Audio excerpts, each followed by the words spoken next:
Hundreds of demonstrators gathered in Washington, D.C. on Thursday, October 6th to participate in the Stop the Machine protests. Demonstrators assembled in Freedom Plaza before marching through the streets of downtown D.C., passing by the White House and Chamber of Commerce along their route. The protesters denounced corporate influence in U.S. politics and the wealth concentrated in the hands of 1% of the population.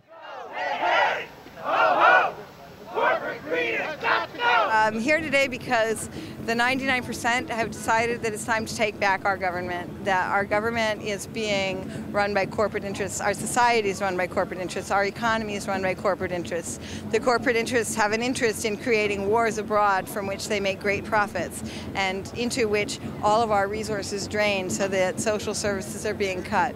The event was timed for the 10-year anniversary of the occupation of Afghanistan and was loosely organized by a number of progressive grassroots organizations. Author and activist David Swanson helped to organize the event. He says people are upset at the government for allowing itself to be corrupted by powerful financial institutions and for diverting money towards military spending rather than social investments.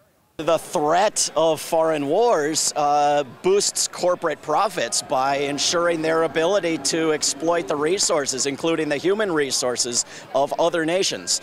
And the military and Wall Street have been aligned for many years in wanting to get their hands on our social safety net, on our social security and other funds, to move them into the military and to privatize them for Wall Street.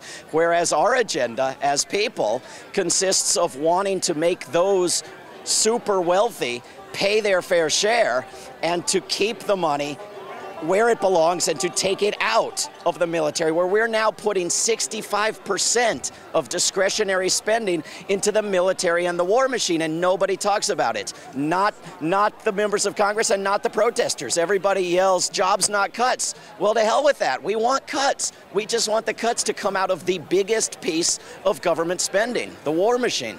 The official U.S. total unemployment rate rose to 16.5% in September. A number of protesters expressed frustrations at growing inequality, attacks on organized labor, mounting student debt, and a lack of employment opportunities for a large number of people living in the United States. We've seen the suppression of workers in America, but now those lines of demarcations in terms of the class structure have dissolved, and now we see clearly that the workers have been oppressed, they're being exploited all over this country. So I think that people are finally waking up, they're finally starting to see the light. We just have to push harder for them to understand that this is a human rights issue, that we all have a human right to food, clothing, shelter, education, and health care. Personally, I'm dealing with a large amount of debt from universities, and I'm pretty sure that that is a major issue for a lot of people right now. I can personally relate to people who are struggling financially. I've never had a problem finding a job, but currently I'm only working part-time. I'd like to work full-time, so I can really relate to, a lot of people's kind of plight for that. We want to see more equality amongst people. We want to see people being able to survive on their own, to have a job, to regain their pride, regain stability. This has gone way too far, and the whole world is going under. Organizers and participants in the mobilization say people are inspired by the wave of revolutions and occupation movements that have sprung up across the world in 2011. Sarah Mansky traveled to Washington from Wisconsin as part of a group that participated in Thursday's action. She suggests a growing number of people are being motivated by actions like the Wisconsin Capitol occupation of earlier this year because of a lack of confidence in electoral politics and the Democratic Party.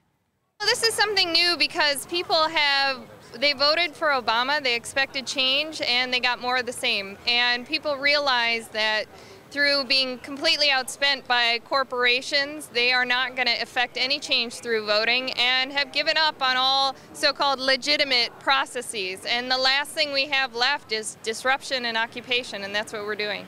Well, we always have an election coming up in a year or two or three, even if we only pay attention to presidential elections, and I don't think that should distract us. This is not about parties, not about candidates, not about elections. This is about building awareness that people can bring their majority demands to their government at any time, at any place, regardless of elections, regardless of parties and candidates. This is building an independent, non-electoral movement. And the benefits to elections from that will be significant. You will have better candidates, better debates, better elections. But it can't be about that to begin with. It has to be independent. Protesters have vowed to continue organizing against United States militarism and economic injustice. There are currently more than 200 Occupy Wall Street solidarity actions that have popped up across the country, as people assert their collective demand to hold the corporate sector accountable to the United States public. This is David Doherty with the Real News Network.